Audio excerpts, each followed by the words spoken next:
Today we discuss about Kirchhoff's laws।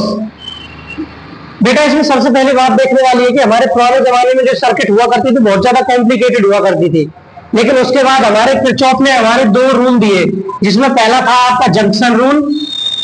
Junction rule का दूसरा नाम था बेटा आपका करंट लॉ। दूसरा था आपका वोल्टेज लॉ। इसमें क्या कहा था बेटा उसने कि सबसे पहले जो हमारा जंक्शन रूल था, हम जंक्शन रूल के बारे में डिस्कस करेंगे। तो जंक्शन रूल का मतलब था हमारा, यानी कि हमारे जितने भी सारे के सारे करंट्स हमारे मिलेंगे एक जंक्शन पे आके।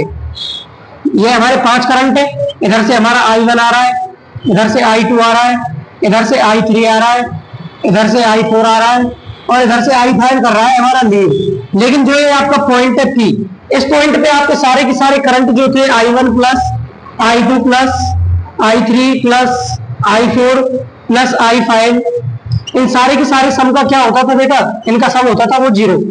ये लेकिन हमारा जो I5 है वो लीव कर रहा है, इस वजह से इसको लेना पड़ता था हमको माइनस। ये था आपका पहला लॉ, यानी कि the algebraic sum of all the currents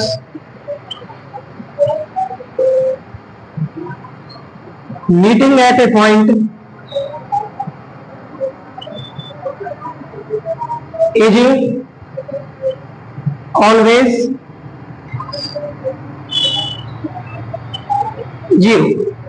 यानी कि बेटा एक जंक्शन, एक पॉइंट के ऊपर जितने भी आपके सारे के सारे करंट आकर मिलते हैं, उस पॉइंट पर जो हमारे करंट की वैल्यू होती है वो 0 होती है। यानी कि the summation of all the currents is always equal to 0। इसी तरह से जो बेटा आपका सेकंड रूल था, सेकंड रूल उसने दिया था एज इट इज हमारा वोल्टेज के ऊपर। तो उसने कहा था कि अगर हमारा कोई भी लूप है, मान लो हमारा लूप है ये, इसके अंदर हमारे 4 रेजिस्टेंसेस लगे हुए हैं, ये हमारी कोई भी लूप बन गई बेटा। इसके अंदर से हमारा सेम करंट जा रहा है बेटा, करंट जा रहा है इनके अंदर से I, इसका नाम है R1 R2 R3 R4, और इन सब के अंदर से जो आपका करंट फ्लो कर रहा है वो I करंट फ्लो कर रहा है। तो उसने कहा था बेटा इसके पूरे के अंदर जो आपके चारों पोटेंशियल यानी कि चारों वोल्टेज ड्रॉप बनेंगे। बेटा यहाँ पे उस पहले लॉ में कहा था उसने कि जो हमारा जंक्शन रूल है, जंक्शन रूल के अंदर आपके सारे के सारे करंट का जो समेशन था वो क्या होता था 0। लेकिन यहाँ क्या होता है बेटा, आपकी सारे की सारी summation of voltage is equal to 0। यानी कि जो बेटा आपका दूसरा लॉ कहता था वो कहता था the sum of all the voltage drops around a loop is always 0। यानी कि बेटा जो आपके सारे के सारे, जैसे आपके इधर 4 अगर हमारे रेजिस्टेंस है तो हमारी वोल्टेज भी 4 बनेंगे, V1 V2 V3 और V4।